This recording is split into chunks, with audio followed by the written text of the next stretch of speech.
I forestali, lavoratori dell'EAS e dell'ESA possono tirare un sospiro di sollievo. L'Assemblea regionale ha varato uno dei due disegni di legge nati dopo la bocciatura da parte del commissario dello Stato di alcune norme della finanziaria regionale. Grazie ad un mutuo da 140 milioni di euro ed ad una sforbiciatina ai capitoli di spesa del bilancio 2012 si potranno garantire gli stipendi ai 27.000 forestali, ai lavoratori dell'ente Acquedotti Siciliani ed a quelli dell'ente di sviluppo agricolo.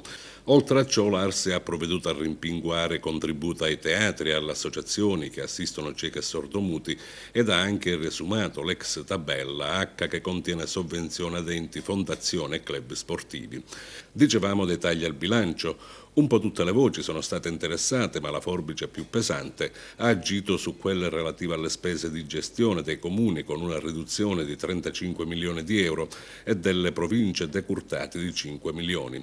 In compenso però sono stati raddoppiati i fondi per investimento degli enti locali. In compenso però sono stati raddoppiati i fondi per investimenti degli enti locali per giustificare la metà del mutuo da 550 milioni inserito nella finanziaria e cassato dal commissario dello Stato.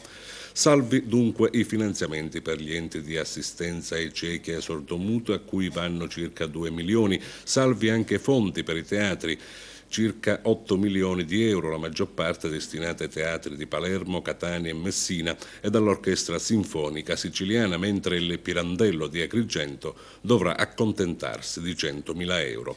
E poi ecco rispuntare l'ex tabella H, che non poteva essere diversamente, essendo molto cara agli inquilini di Sala d'Ercole. Per gli enti, le associazioni e le fondazioni sono stati trovati quasi 33 milioni di euro, in pratica l'identica somma già prevista nella manovra finanziaria. L'Aula tornerà a riunirsi martedì prossimo per la discussione del secondo disegno di legge, nel quale sono previste alcune norme sullo sviluppo che hanno subito lo stop del commissario dello Stato.